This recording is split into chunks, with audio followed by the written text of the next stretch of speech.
Let's talk about money management, things you could do with your money, saving money, and specifically, we're going to talk about it on a level. Somebody asked me a question. They said, if you're a grown adult in 2017, 2018, how much money should you walk around with in your pocket? Now, I see some of my friends, they were saying, some people I know, they were like, oh, walk around with, I don't want to have any cash because they keep credit cards. Uh, some people, they say, well, I maybe keep no more than $20. I would say, as a grown person, as an adult, I think you should walk around with at least about $100. In fact, I'm gonna say walk around with what money that you can afford to lose. If something happened to it, you're not worried about it, and you shouldn't be worried about it because it's just money. You can get that money back. If you believe in yourself, you believe in your skills. I mean, nobody wants to lose money. Don't get me wrong. I'm not saying that I'm gonna be happy if I lose some money because I won't be. But you gotta understand that one is you don't want to put all of your money in one place, right? So one big mistake that I think people make is they have one bank account. They put all of their cash and reserves in that bank account, which is like a squirrel putting all of the nuts in one little stash spot.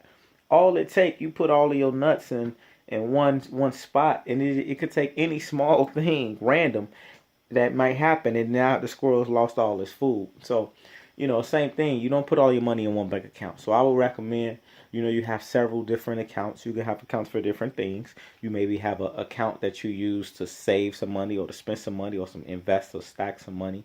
They have at least four accounts, right? I mean, some people might have like an educational account. They have the savings account. This money they spend. But here's one account I want to talk about for a second, and that is the account that you do not count. Meaning, you don't know how much money you have.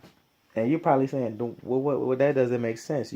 If you could count every dollar, then you don't have a lot. If you can count all of your blessings, you don't have a lot of blessings. So here's one thing and one strategy that I found that helps. And that is, let's say, for instance, you are a hairstylist or you are a barber or you're somebody that you're an entrepreneur, you deal with cash every day, right? So what you do is, or even if you don't get paid with cash, just as you get cash that comes to you, always pick a denomination, one type of bill that you want to save. So for example, I remember one time I said I'm gonna save $50 bills. Every time somebody gave me a 50, anytime I came across a 50, I was gonna put that $50 up in like a in the spot. I was gonna put it up. I was gonna hide it somewhere. Now, what you do is you get these 50s. Every time you get 50s, you put them there and you don't count them. Now, one reason you don't count them is because once they really start to accumulate, now you're thinking in your mind, you're adding that money up and you're like, oh, I know how much money I have. And now you might even spend it. I'm going to encourage you, don't count it. When you don't count it, what might happen is you might get so many 50s before you know it, it might be a year, 2 years, 3 years past. You might be sitting on $10,000. And this is money that you saved. You didn't even know because you weren't even thinking about it. The money was just there. As soon as you start counting, you be like, oh, it's 10,000. Then you're gonna end up spending that money. So don't count it. Get an account where some cash where you don't know the balance. Now you still got other accounts where you do know the balance, but it might be every time you get a quarter, you don't spend your quarters, or every time you get a $10 bill, you never spend your tens. And put those to the side. Just do it for like a year and see what happens. Now, another thing I want to talk about is, what I said, don't worry about if you're losing money. You got to realize, this currency is fiat, right? The money is not backed by anything. So it's just a debt instrument, meaning it's like, so think about supply and demand. If it's water everywhere, water's for free, people are going to be doing everything with the water. They're not going to value it, right? You're brushing your teeth with the water running. You're doing so many things. You're just taking showers all day. You let the water run and you don't care. But imagine if you only had a small amount of water, right? You got a 3 months you got to go past and you only got like 10 gallons of water and you got to make it work.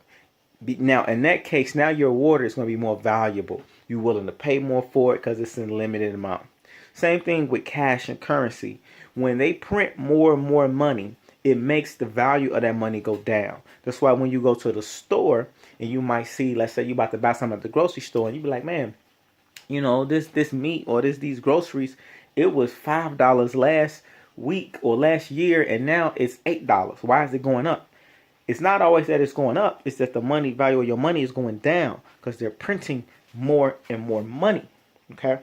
And in addition to other things they doing with the money with the Federal Reserve. But my whole point of even saying this, and you want examples, you can look at Greece, look at the crisis that happened with Greece. Also look at places like Puerto Rico, look at even places in Mexico where where their value, where their currency went down. There's even places across the world, even like places in Mexico, they're not even going to take your U.S. dollars if you're a United States. If you're a person that uses dollars. So that's why you have to exchange your dollars for a peso or for another currency. So you got to understand that, understand about how finances work, and realize the number one asset is you, right? And invest in yourself and get you some diversify. So get you maybe some gold, some silver. You can actually, if you want to, you can create your own currency if you collaborate with a team of people that's willing to accept it. And y'all can barter and do whatever you're going to do. But like I said, start out small though. Get you an account that you do not count and stack that up. You know what I mean? And invest and be smart with your money.